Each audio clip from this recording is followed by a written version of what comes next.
15 năm ấy thiết tha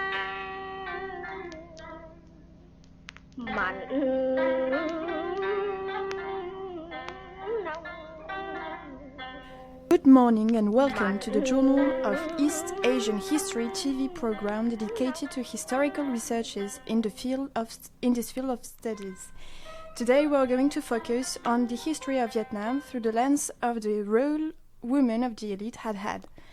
More precisely, we will look at the story of Tan, one of the Saigon sisters whose adventures are told by Patricia Norland in her book The Saigon Sisters. Adam Danielson, you are working at Oslo University and your studies are especially focused on Vietnam under French rule. Can you tell us more about Patricia Norland's book? Hello, I'm glad to be invited today to present the researches of my colleague who couldn't come today and who published recently her book at University of Illinois Press. She collected the memories of a series of women and transcribed them to give them the opportunity to tell their experience under French rule and during the Indochinese and Vietnam Wars. In this book, she decided to study a precise group of women who all studied in the same school, Marie Curie, and joined the fight against the French colonizers, the Japanese one, and then the American occupation. Her project was to make visible the true consequences of war with a threefold ambition, building her work in the historical trends of subaltern, postcolonial, and gender studies. Thank you very much. And we also have with us Rose Smith, who is teaching political sciences at the University of Cambridge. Can you tell us why it is important to combine historical and political studies while examining issues regarding the colonial past? Thank you very much, Mia. It's complicated to answer quickly this question. Let's say that while historical studies are focusing on past events in precise places and dates, in political sciences we try to have a more general approach on what some political concepts mean, where they are born, what they are used for, and what they mean today. My research are in the legacy of Benedict Anderson's analysis on nationalism in his book Imagine Communities, in which he tends to grasp the reasons why nationalism has come to be such a central idea in European and then world politics, becoming, as he says, an anthropological perspective on the world, which means that people's ethos has been modified by the building of the nation.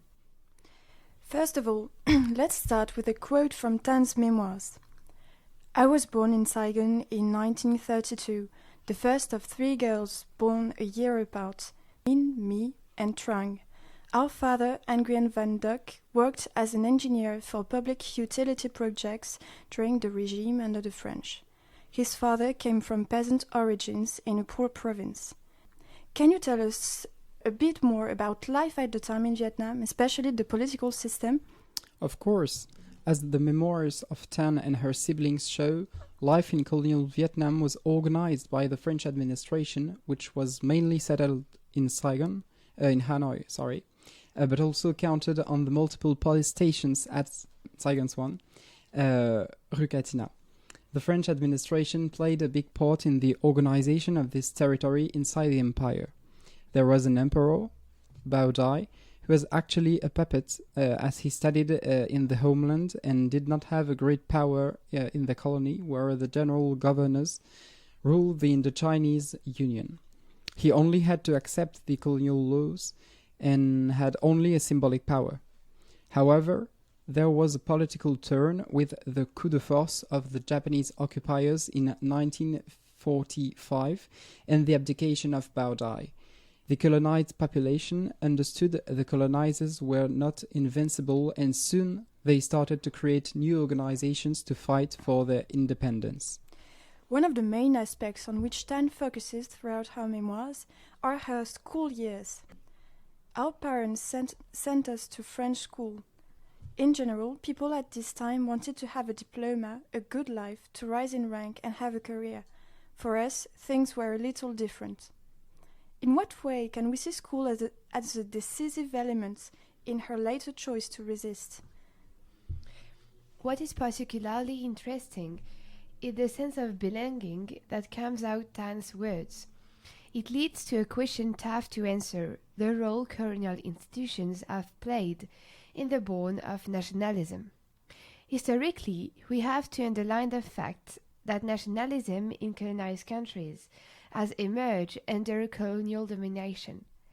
And as Benedict Anderson explains, using the example of Vietnam, it comes from the creation of an unified elite throughout the country.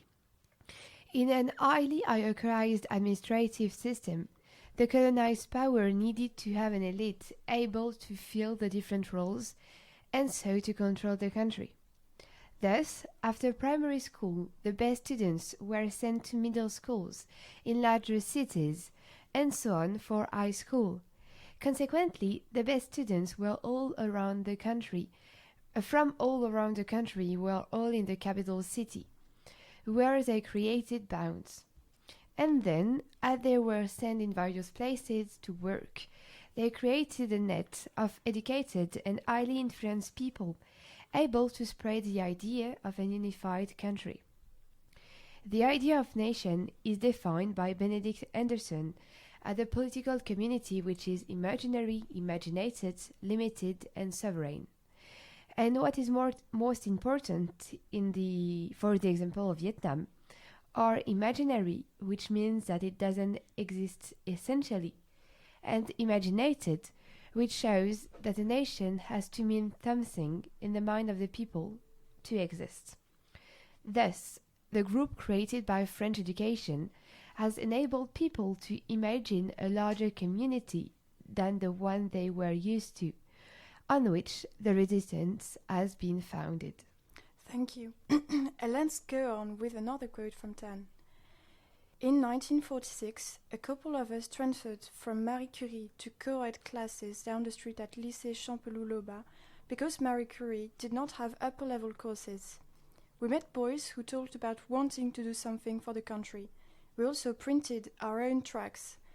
Among our messages were "Abat le colonialisme," down with colonialism, and "Vive Bac Ho," up with Uncle Ho.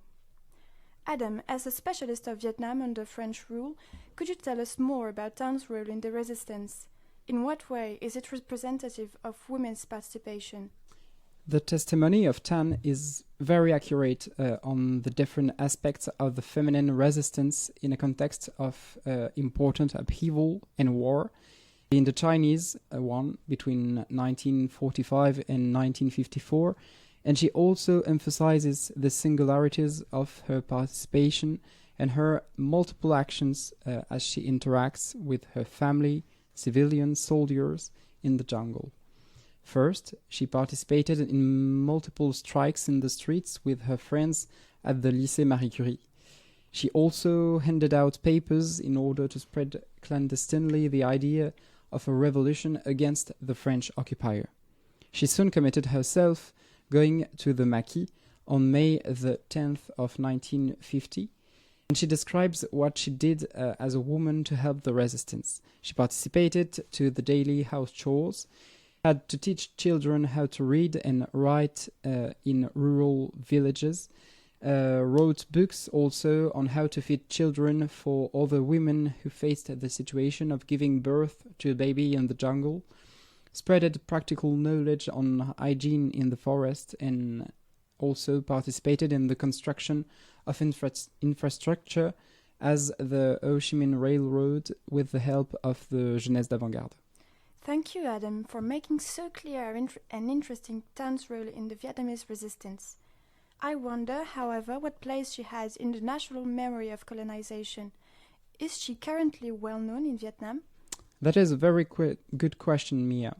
Indeed, Tan is famous in her country as she was an important figure of the diplomacy at the very end of the Vietnam War. In the group of Saigon sisters, she was called Political Mother. She worked for the Foreign Affairs in Hanoi since 1954 and participated in the debates of the Central Committee of the National Liberation Front, the main organization who fought for the independence of Vietnam. She was the interpreter of Nguyen Thi Binh, the spokeswoman of the NLF, the National Liberation Front, sent to Paris to sign the peace accords between 1968 and 1973. The picture of both women arriving at Bourget Airport became very famous and is well known in the national memory of this important period of political changes. Shall we now step back a bit and consider a few thought-provoking elements gathered from Tan's story?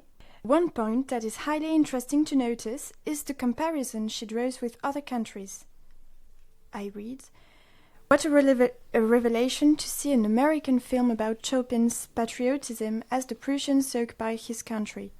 Chopin escapes from exile, leaving Poland secretly at night. Crossing the border, he picks up a handful of Polish soil and kisses it. I remember that scene vividly. It resonated in my heart since we, too, were under an occupier." Can you explain this parallel?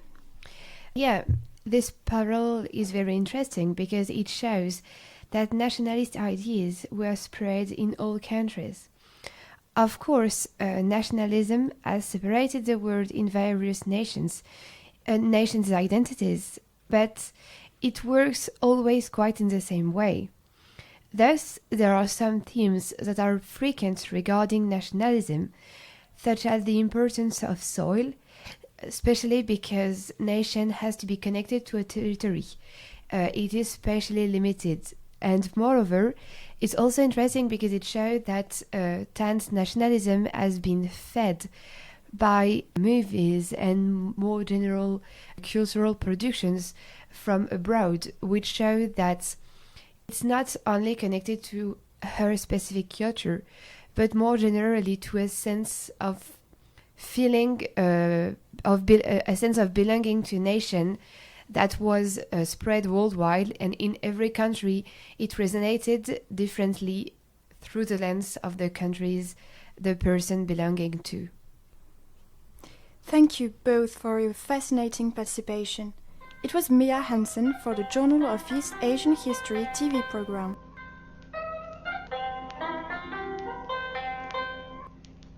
Mình về mình có nhớ ta